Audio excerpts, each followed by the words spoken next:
Pessoal, olá, tudo bem com todos? Olha só, na nossa primeira aula que nós tivemos de Cirúrgica 2, né, eu postei para vocês um vídeo, né, explicativo sobre óxido de etileno, falando um pouquinho sobre o óxido de etileno, e um filmezinho, né, bem curto, falando sobre o processo de esterilização dentro de uma CME. São dois assuntos, um desses dois assuntos, um assunto vocês já estão interagidos com ele, que é a CME, né, onde processa, segrega, lava, esteriliza todo o material cirúrgico médico que vai ser usado no hospital, não é mesmo? E hoje, continuando a nossa aula, lá na página 2, quando fala das propriedades e ação do óxido de etileno, como que ele é feito, de que forma que ele é composto, né? A literatura é clara, ela fala do éter cíclico, né? Ele faz parte da família do éter cíclico. Por isso que o etileno ele é um produto em excelência, ele é um produto em qualidade para atender a enfermagem no processo de esterilização, onde nós vamos usar este material quando não outros materiais não poderão sofrer esterilização somente com água destilada. Por quê? Porque se for esterilizar alguns materiais somente com água destilada, este material ele não vai ser, por exemplo, 100% estéril, como essa caneta aqui. Então ela tem que passar pelo etileno. Agora, como eu falei na primeira aula, existem materiais que eu posso escolher e que vai dar certo, tanto passar pelo etileno, tanto passar pela água destilada, que vai gerar um vapor, um calor úmido, e que o processo de ação de letalidade, que eu deixei para vocês, parece que uma atividadezinha a respeito disso daí, e que vai dar continuidade, né, no processo de esterilização. Muito bem. E na verdade,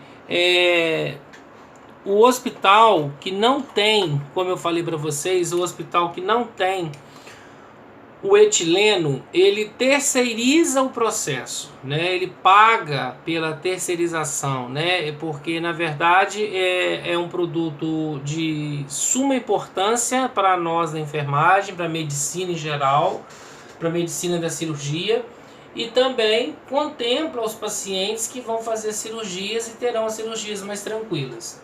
Ele vem de várias formas para a gente. Em processo de ebulição, ele chega para eu ter o etileno no processo de ebulição, ele venha para mim a 10,7 graus. Para eu ter ele no processo de congelação, ele vem para mim a menos 111,3 graus Celsius. Então, numa pressão atmosférica de 7 a 21 graus. Por que de 7 a 21 graus? Porque ele é o que? Inflamável. Né? Se ele é inflamável, ele tem que estar armazenado, ele tem que ser manipulado numa temperatura abaixo da nossa temperatura ambiente, abaixo da nossa temperatura normal, porque podemos, né, de uma forma geral, correr o risco de ter explosões, né? Eu falo que a gente tem um brinquedo na mão, que se a gente não souber trabalhar com esse brinquedo coloca o hospital no chão. E falando ainda mais, ele é solúvel à água, né? Mas ele pode também causar algumas desvantagens pelo uso da enfermagem, pelo uso direto da enfermagem, né? Sem o uso correto do EPI, lógico, sem o uso correto, né, do equipamento, né, de proteção coletivo ou de equipamento de proteção individual, né? Queimadura de primeiro grau pode ocasionar, náuseas pode ocasionar, vômitos pode ocasionar, tonteiras, vertigens, né? Em casos mais graves, teratogenicidade, né? Ele pode ter uma ação mutagênica, segundo a literatura, que ele pode ser cancerígeno. Mas quem trabalha na enfermagem, na CME, que tem o óxido de etileno, com certeza passou por um treinamento. Com certeza passou por uma educação continuada e permanente e vai saber que aquele produto ali é um produto perigoso, é um produto oneroso, é um produto que tem riscos de trazer problemas para a vida das pessoas, então eu tenho que saber trabalhar com ele de uma forma correta. Não é isso mesmo? Quando inalado, ele é tóxico, causando irritação nas mucosas e assim por diante, né? Então, gente, sua ação esterilizante sobre os micro-organismos na forma líquida e gasosa tem sido definitivamente estabelecido por um grande número de investigadores. A literatura ela fala para nós que ainda existe pessoas que estão pesquisando a bioequivalência do óxido de etileno, né? Na verdade, se o óxido de etileno se o óxido de etileno está na enfermagem, está na medicina, está em outros locais que precisa de utilizá-lo, é porque algum órgão competente do governo federal autorizou a usar esse material. Qual órgão que seria esse? Agência Nacional de Vigilância Sanitária, Anvisa. Então, por mais que ainda existem pessoas, autores, pesquisadores que ainda contestam a bioequivalência do etileno no processo de esterilização, assim como está dizendo a literatura, tenhamos que entender que se ele está no mercado, se ele está para eu usá-lo, significa que ele está autorizado, porque senão a Agência Nacional de Vigilância Sanitária, a fiscalização da Vigilância Sanitária Municipal, né, e outros órgãos competentes, as GRS, né, Gerências Regionais de Saúde, de cada macro-região, não autorizaria o uso do produto dentro da rede hospitalar. Sua ação esterilizante sobre os micro-organismos na forma líquida e gasosa tem sido, já falamos. A mais comumente aceita é que se relacionam com a alquilação, isto é, substituição de um hidroxietil de um átomo de hidrogênio na molécula da proteína, provocando uma interferência química e levando à inativação do processo reprodutivo da célula microbiana. Nossa, o que é isso? Na verdade, o óxido de etileno ele vai inativar a reprodução das bactérias presentes no material contaminado. Na verdade, o óxido de etileno, como eu falei para vocês, além dele ter a ação de letalidade, que é a capacidade de matar o agente invasor, ele tem uma propriedade particular que é inativar as proteínas presentes nos materiais contaminados por bactérias, vírus, micróbios, esporos, bacilos, salmonelas, pseudomonas, serrátias, estafilococos. Isso ele vai fazer o quê? Inativar a reprodução. Ele vai inativar a multiplicação das bactérias presentes naquele material contaminado. Perfeito? E ainda na literatura, as condições para obtenção da esterilização pelo óxido de etileno. O óxido de etileno, ele sozinho, né, ele não consegue fazer o processo de esterilização. Podemos pensar no ouro. O ouro sozinho, ele não faz joias, né? O ouro sozinho não tem como fazer joia. Para que tenha liga, para que tenha consistência o ouro, eu preciso misturá-lo com prata ou bronze. Por isso que fala ouro 18, ouro 21, ouro 24, por causa da cor do ouro. Tem essas tendências dos joalheiros. Então o ouro, falar que é ouro puro, não é ouro puro. Tem prata misturado, tem bronze misturado. Depende muito do número do ouro. E o óxido de etileno, ele também precisa ser misturado com outros tipos de produto químico, como o freon e o carboxide. Tanto o freon como o carboxide, eles são dois produtos químicos que vão neutralizar a inflamabilidade do processo que eu chamo de inflamável, tá? Então eles vão trazer uma ação efetiva e benéfica. Então, pessoal, só voltando aqui um pouquinho. Tanto o carboxide como o freon são dois produtos químicos tóxicos, corrosivos também, mas eles vão neutralizar a inflamabilidade do processo do óxido de etileno, igual está falando aqui na literatura. Eu tenho 10% de etileno para 90% de carboxide. Eu tenho 12% de etileno para 88% de freon. Para vocês perceberem que a maior concentração não é do princípio ativo, que é o etileno, deveria ser. A maior concentração é dos outros, um é 90% e o outro é 88%, para que vocês perceberem quanto que é complicado, perigoso, mas ao mesmo tempo é tão pouca quantidade em porcentagem de etileno que é colocado, misturado com freon, que é suficientemente para fazer o processo de esterilização, né? Então, ou seja, de 10% de etileno, eu coloco 90% de carboxide. 12% de etileno, eu coloco 88% de freon. Por quê? Na verdade,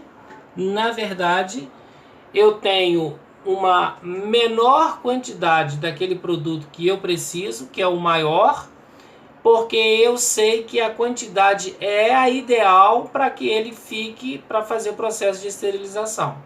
E para a gente relembrar do que eu falei, como no início da matéria, ele tem que sempre ficar na temperatura entre 7 a 21 graus. Sempre ele tem que ficar na temperatura entre 7 a 21 graus.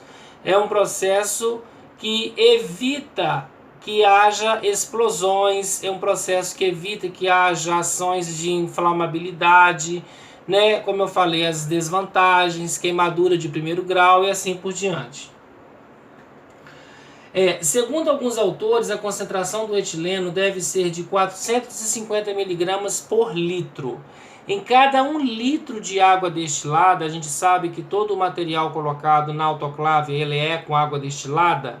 A cada 1 litro de água destilada, segundo a literatura, usa-se 450 ml de etileno.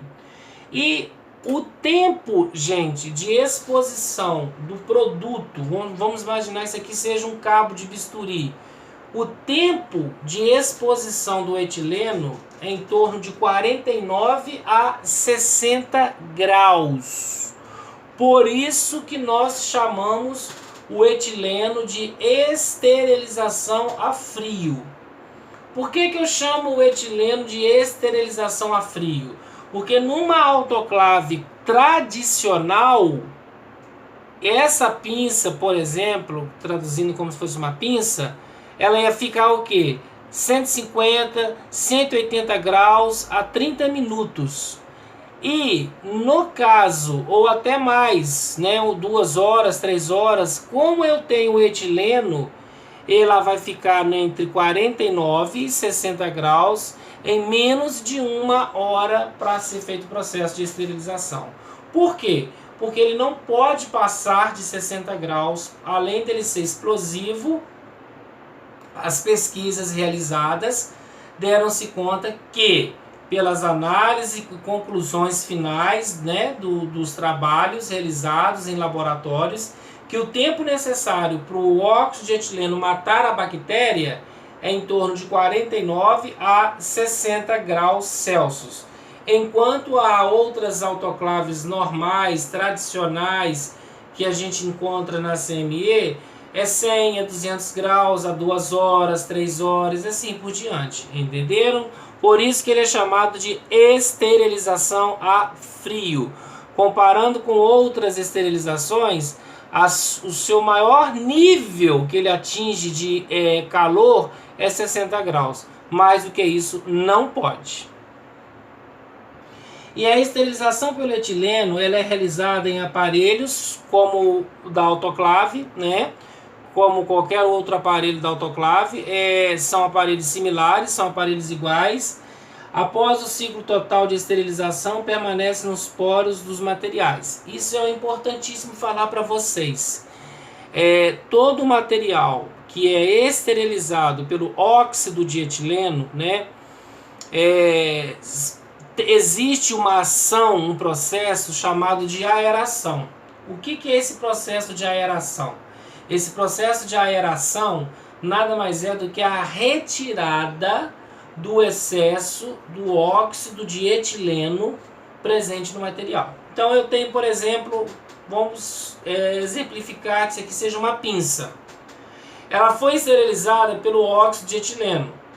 Antes dela ser embalada, rotulada, colocada no papel direitinho para ser devolvida para o hospital que está pagando pelo processo de terceirização, essa pinça ela vai sofrer um processo chamado de retirada do excesso do etileno nos poros do material. Isso é chamado de quê? De aeração. Então, João Paulo, todo material esterilizado pelo óxido de etileno tem que sofrer uma ação chamada ação de aeração? Sim. Essa ação de aeração essa ação de aeração é a que vai retirar primeiro o excesso do óxido nos poros dos materiais. Que seria muito fácil esterilizar, colocar, rotular, involucrar, colocar a data de validade, data que está aspirando e levar para o hospital de volta. Quem que vai ser prejudicado em contato com a pele desse material? O paciente. É o único que vai ser prejudicado, podemos dizer assim. Então lá na literatura está falando da aeração, pode ser realizada em aparelhos especiais, que são aeradores, né, temperatura de 50 graus durante 12 horas, ou ar ambiente. Isso aí varia de acordo com a empresa que o hospital tem, né, que presta serviços para o hospital, e o hospital ele terceiriza através destes trabalhos quando o hospital não tem. Na verdade, não é que o hospital não possa ter o óxido de etileno, né? O hospital ele pode ter o óxido de etileno, né? Existem hospitais das capitais, hospitais maiores, hospitais de grande porte que tem o etileno presente dentro dele, mas tem que atender uma estrutura íntegra da vigilância sanitária, tanto na parte federal, estadual e municipal. Para quê? Para que nada dê errado. Treinamentos, contratações de técnicos, contratações de médicos de medicina nuclear, contratações de biofísicos, contratações de bioquímicos, né? Tem que ser um pavilhão separado, tem que ser uma outra CME, não pode ser a mesma CME tradicional, que é aquela que a gente esteriliza os materiais com, né, sem óxido de etileno. Então tem que ser tudo muito bem estudado, tem que ser muito bem planejado, tem que ser tudo muito bem feito de acordo com as necessidades. E assim, enquanto o hospital ele não tem o etileno próprio para esterilizar os materiais que ali precisam ser esterilizados, ele vai terceirizar o seu trabalho. E lá em cima, gente, na página 3, está falando de alguns dos materiais que o etileno pode ser esterilizados por eles, né? Broncoscópios, citoscópios, oftalmoscópicos, otoscópicos, eletrodos. Mas a gente sabe que alguns desses materiais, eles também podem ser passados por água destilada somente, que é na autoclave, que não tem problema nenhum. Incubadoras, nebulizadores, chantes, placa de Petri, né? Tudo isso daí eles podem ser também esterilizados pelo somente a água destilada. Vai depender muito, né, da opção do hospital, da condição do hospital, né? Economicamente falando, seria melhor para o hospital, né, colocar esses materiais aí para serem esterilizados, né, através desta condição. Eu vou pegar aqui só um minutinho para vocês, só um minutinho. Eu vou pegar aqui para vocês o que eu chamo de placa de Petri. Placa de Petri é isso daqui. Isso daqui é uma placa de Petri. Essa placa de Petri, ela é de aqui nesta consistência, nessa estrutura física, ela é de plástico, tá? Ela é de plástico, ela é de um acrílico. Só que eu tenho ela de vidro. Para que serve placa de Petri? A placa de Petri, ela serve para fazer cultura bacteriana. Por exemplo, exame de urina, né? A cultura, antibiograma para ver se vai crescer alguma cultura aqui dentro, né? Fazer algumas análises de crescimento bacteriano. Então, para fazer algumas análises de crescimento bacteriano, faz onde? Faz na placa de Petri. Dentro aqui, né, vai ter os pesquisadores, assim sucessivamente, eles vão avaliar se há crescimento bacteriano ou não. E essas placas de Petri, essa aqui é de plástico, né? Então ela tem que ser esterilização a frio mesmo, mas a frio que eu falo é a água mesmo, lá com o hipoclorito. Ela serve para ser feito o trabalho de pesquisas, né, de bactérias, fungos na urina, né, nas fezes ou em outro tipo de secreção que o médico pediu para colher para ser examinado na placa de Petri. Então, para quem não conhecia, tá? Para quem nunca ouviu dizer, isso daqui é uma placa de Petri. Plaquinha de Petri. Petri é porque foi o cara que, né, idealizou e inventou ela, ok? Então aí o óxido de etileno, ele tem uma ampla utilização, porém apresenta suas vantagens. Como eu falei, ele esteriliza todo e qualquer material que uma autoclave tradicional não esteriliza, né? Materiais, por exemplo, que eu preciso da cirurgia cardíaca, da oftalmologia, né? Então, principalmente essas duas áreas, que são duas áreas que os materiais têm que ser esterilizados pelo óxido de etileno. Cateterismo cardíaco. Todos os materiais utilizados para fazerem cateterismo cardíaco serão e devem ser esterilizados pelo óxido de etileno, certo? Como vantagens, né, além do uso diversificado, tem excelente penetração, sendo letal. Como eu já falei para vocês, a ação de letalidade é tudo aquilo que mata, né, é tudo aquilo que extermina a bactéria, micro-organismos, os vírus e assim por diante. Embora o etileno pareça ser um grande esterilizante ideal para materiais sensíveis à umidade e ao calor, existem algumas limitações aos quais requerem cuidados na sua aplicação. Por exemplo, o acrílico. Ele é sensível ao acrílico, né? O óxido de etileno, ele é sensível ao acrílico. Por isso que, por exemplo, essa placa aqui de Petri, se ela é de acrílico, ela não daria para o óxido de etileno. Tem que ser uma placa de Petri de vidro. Essa aqui é uma placa de Petri, né, que a gente pode observar aqui, ó, de plástico, que ela é também utilizada no hospital, tá? A estreptomicina, que é um antibiótico, ela em contato direto com o óxido de etileno inativa também até 30, 35, 40% a sua ação terapêutica presente no organismo. Então, gente, na verdade ele é muito bom, ele é excelente, ele mata qualquer tipo de bactéria, mas ele também tem as suas desvantagens, que ele pode alterar a estrutura física de qualquer tipo de material que ele não é resistente a ele, certo? Isso aí a gente vai falando devagar. Então, pessoal, tem as suas desvantagens também o óxido de etileno. Então, dentre eles, o uso, o contato direto, né, assim dizendo, com a estreptomicina, ela pode inativar em até 35%.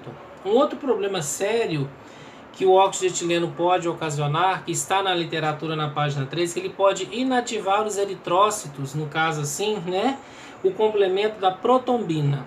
O que é a protombina? A protombina é um fator de coagulação que eu chamo de elemento proteico de coagulação, né, que está falando aqui, sanguínea, também chamado de fator 2. Então, na verdade, além do cálcio, além da cascata de coagulação, além do sistema fibrinoplaquetário, além das plaquetas, né, que são elementos figurados presentes no sangue, que serve para fazer coagulação sanguínea, eu tenho a protombina.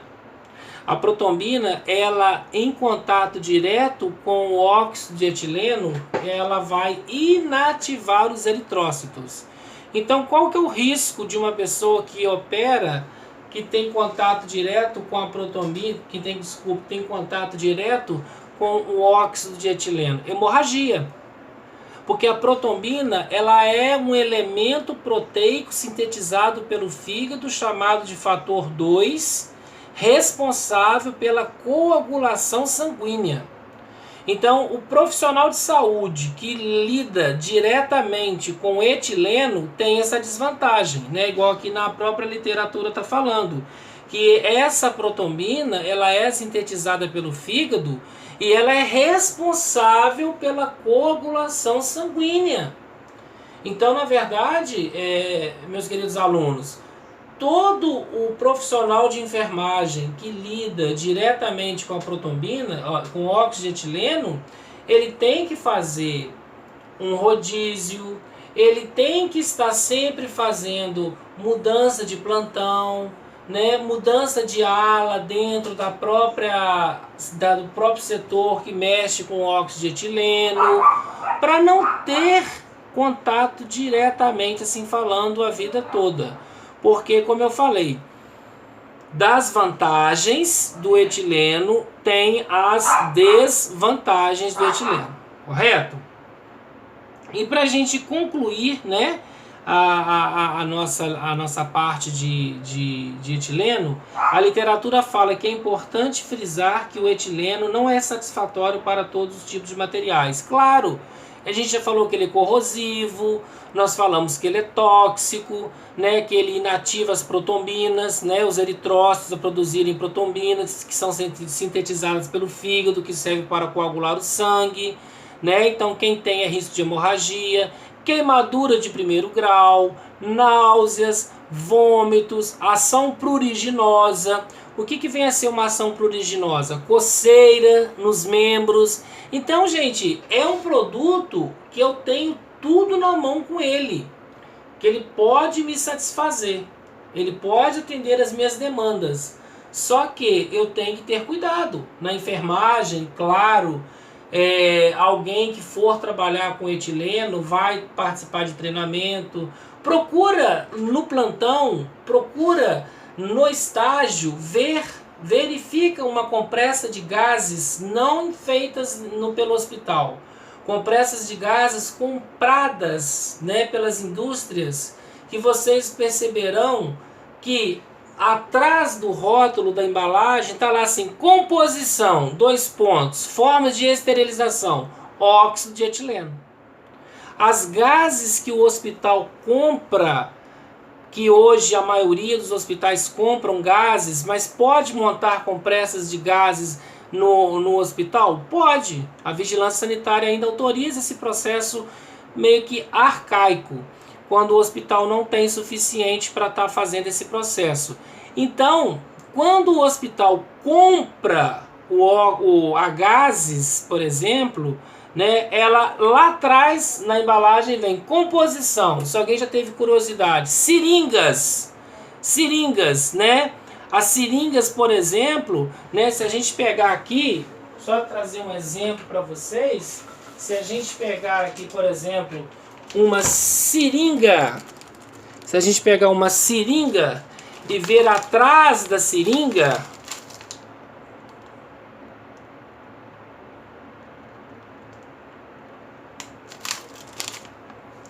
vamos ver se dá para ver aqui, ó,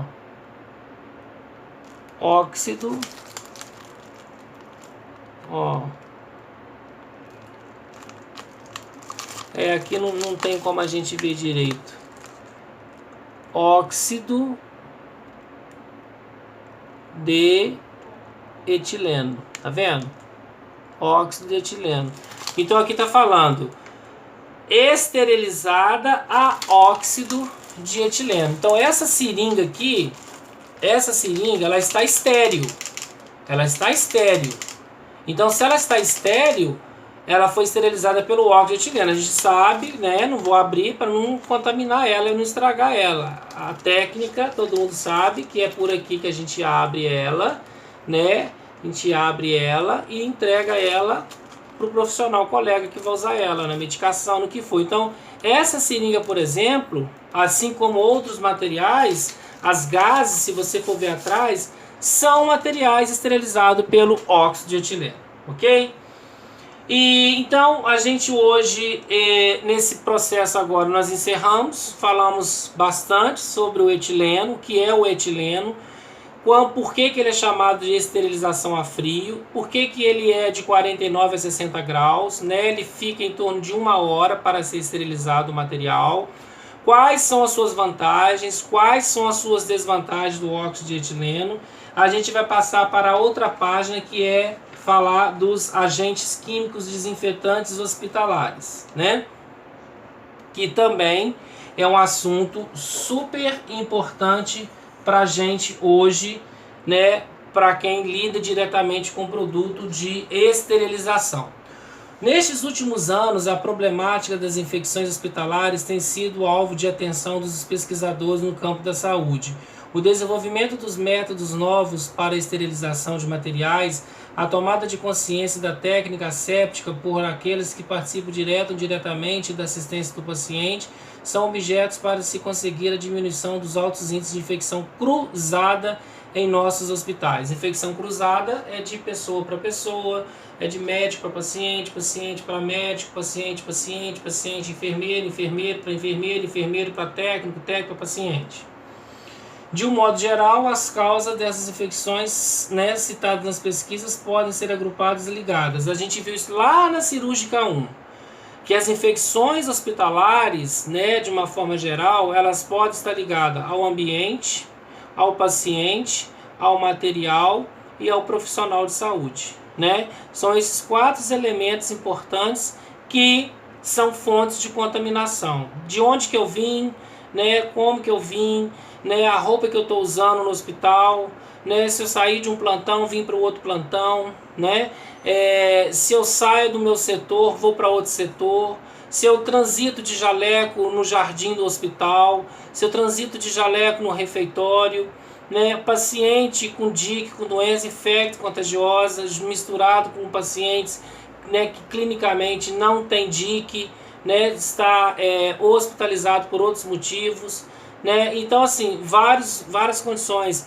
Acompanhantes que pensam que a cama é do paciente, a cama que é dele, né? A cama não é dele, a cama é do paciente. Não é ser grosso, ser ogro, você pedir para ele não sentar na cama do paciente. A cama é do paciente, a cama não é do acompanhante e nem do visitante. Porque, na verdade, se isso são formas de contaminação, são formas que podem levar micro-organismos patógenos para dentro do hospital. Então, essa, gente, é uma das grandes problemáticas que a gente tem visto nos hospitais. Visitantes, né, profissionais de enfermagem que vão trabalhar doentes, que a gente chama de absenteísmo, médicos, né, jalecos repetidos, né, de 2, 3 plantões. Isso acontece, né? A gente sabe que isso acontece, né? Profissional lambão, profissional que não é assíduo, profissional que não tem ali, né, a sua ciência de que aquilo ali que ele está fazendo está errado e assim por diante. Essas últimas é de especial interesse no nosso assunto. Em se tratando de material, vários são os métodos que podem ser utilizados para seu preparo. Tanto na esterilização como na desinfecção. Esterilização, nós temos que entender. Esterilização é todo e qualquer material isento de vida microbiana. Desinfecção é todo e qualquer material isento de alguns agentes microbianos, porque nem todo material desinfetado é esterilizado. Agora, todo material esterilizado é desinfetado, porque eu sei que o material esterilizado ele não tem presença de agente microbiano. O material desinfetado, ele não tem presença de alguns agentes microbianos, mas outros ele tem. Essa é a diferença. Quando eu falo de um material esterilizado, quando eu falo de um material desinfetado. Gente, preste atenção.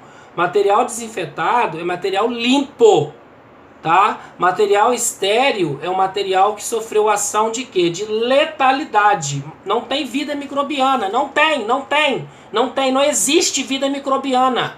Não existe. Né? Esse material ele é estéril, né? Seja pelo etileno, seja pelo hipoclorito, seja pelo germiquil, né? Seja pelo hexaclorofeno, ele não tem vida microbiana presente nele. E eu chamo de material estéril, ok? E com o objetivo de proporcionar uma fonte de referência àquela que empregam agentes químicos desinfetantes hospitalares, realizou-se levantamento bibliográfico coletando atualizados sobre como os produtos devem ser utilizados. Então, percebeu-se que, na verdade, usar materiais marginais, né? Usar materiais marginais não seria uma boa condição técnica e científica para dentro do hospital. Na verdade, é um produto químico que vai atender toda a estrutura física do hospital, seja a parede do centro cirúrgico, seja o piso do centro cirúrgico, seja o teto do centro cirúrgico, assim como toda a estrutura física daquele hospital, né? Então tem que ter um produto químico de boa bioequivalência que vai atender todas as necessidades do hospital. Então, por quê? Eu tenho infecção cruzada, eu tenho infecção focal, eu tenho infecção aérea, eu tenho infecção nosocomial, e isso tudo aí vai trazer em contrapartida algo de maléfico para o meu paciente. Por isso que nós temos que lavar as mãos, todos os procedimentos realizados, EPI, jaleco, cada plantão é um jaleco, não repetir jaleco, né? Calça, nem pensar repetir calça, mas infelizmente algumas condições a gente pode observar nesse sentido. Gente, então eu quero deixar essa aula de hoje para vocês. Junto com essa aula de hoje eu deixarei uma atividade, tá? Que vai ajudar a contemplar mais a nossa aula. E eu sempre falo para vocês, qualquer dúvidas que vocês tiverem, né, na nossa disciplina, vocês mandem para mim, para eu ajudar vocês também, tá? Já está na plataforma a data das 2 provas de vocês. Um forte abraço.